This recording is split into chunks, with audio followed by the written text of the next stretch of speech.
when I used to be a teacher librarian a long time ago, I used to love it when the kindergartens and the junior kindergartens and the grade ones and the grade twos and the grade threes used to come to my library to pick their books for the week, and they would sit on the floor. I had a rocking chair that I rocked back and forth, and I would read a story, a different story, every time they came in.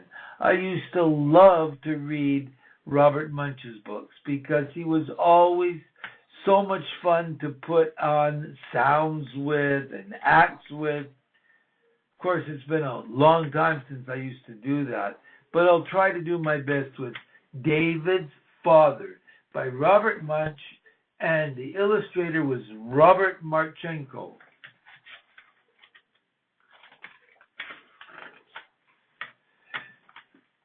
Julie was skipping home from school. She came to a large moving van. A man came out carrying a spoon, only it was as big as a shovel. Another man came out carrying a fork, only it was as big as a pitchfork. A third man came out carrying a knife, only it was as big as a flagpole. Yikes, said Julie. I don't want to get to know these people at all. She ran all the way home and hid under her bed until it was dinner time. Something was fishy. The next day, Julie was skipping home from school again. A boy was standing where the moving van had been. He said, "Hi, my name's David. Would you like to come and play with me?" Julie looked at him very carefully. He seemed like a regular sort of a boy, so she stayed to play. At 5 o'clock, from somewhere way down the street, someone called, "Julie, come home and eat." "That's my mother," said Julie. Then someone called, "David." "That's my father," said David. Julie jumped up in the air. She ran around in a circle 3 times, ran all the way home, locked herself in her room, and stayed there until it was breakfast the next morning. I think she was a little bit afraid. The next day, Julie was skipping home, and she saw David again. He said, "Hi, Julie. Do you want to come and play?" Julie looked at him very, very carefully. He seemed to be a regular boy, and she wanted to play, so she stayed.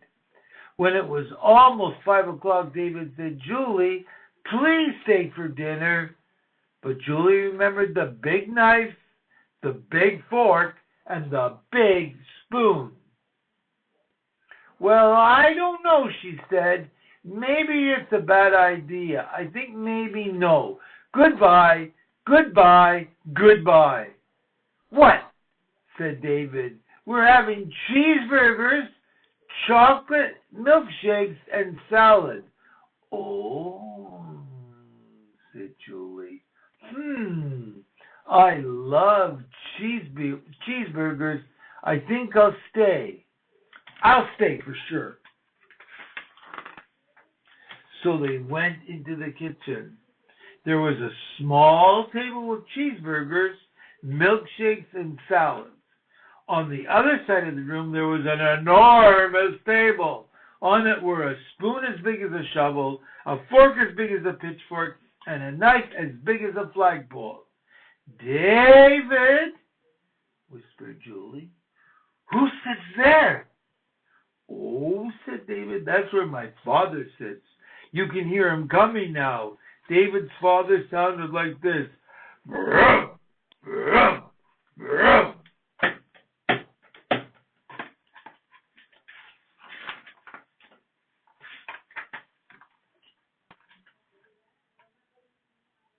What do you think David's father was? He certainly wasn't a little person, was he? No. He opened the door, and David's father was a giant. On his table there were 20 snails, 3 fried octopuses, and 16 bricks covered with chocolate sauce. David and Julie ate their cheeseburgers, and the father ate his snails. David and Julie drank down their milkshakes, and the father ate the fried octopuses. David and Julie ate their salads, and the father ate his chocolate-covered bricks. Oh my, chocolate-covered bricks? They don't sound very good. David's father asked Julie if she would like a snail. Julie said no. David's father asked Julie if she would like an octopus. Julie said no. David's father asked Julie if she would like a delicious chocolate-covered brick. Julie said, no, please. But please, may I have another milkshake? So David's father made her another milkshake. And he gave it to her in his big, huge fingers.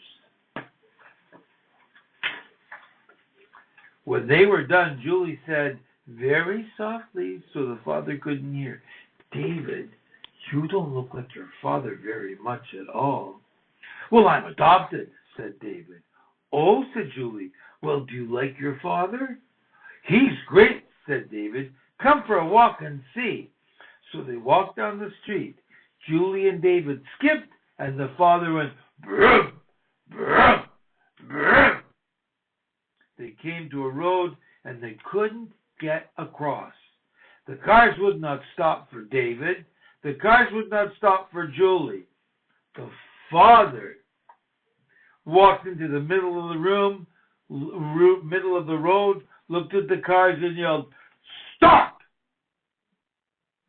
The cars all jumped up into the air, ran around in a circle 3 times, and went back up the street so fast they forgot their tires.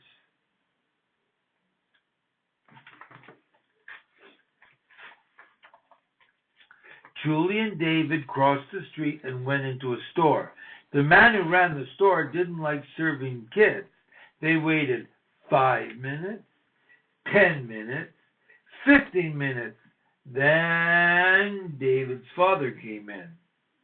He looked at the storekeeper and said, these kids are my kids. They're my friends.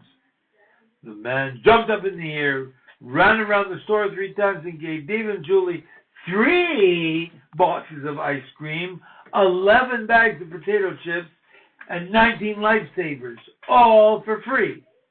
Julie and David walked down the street and went around the bend.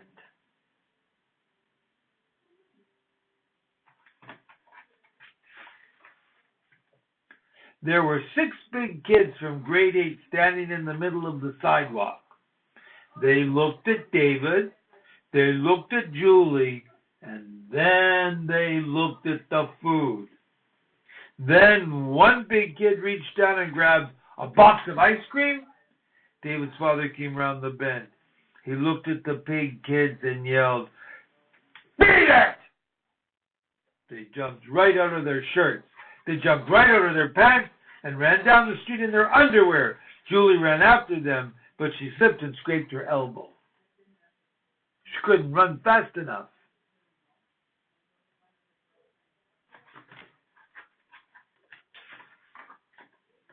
David's father picked her up and held her.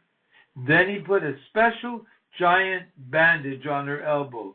Julie said, well, David, you do have a very nice father after all, but he is still kind of scary.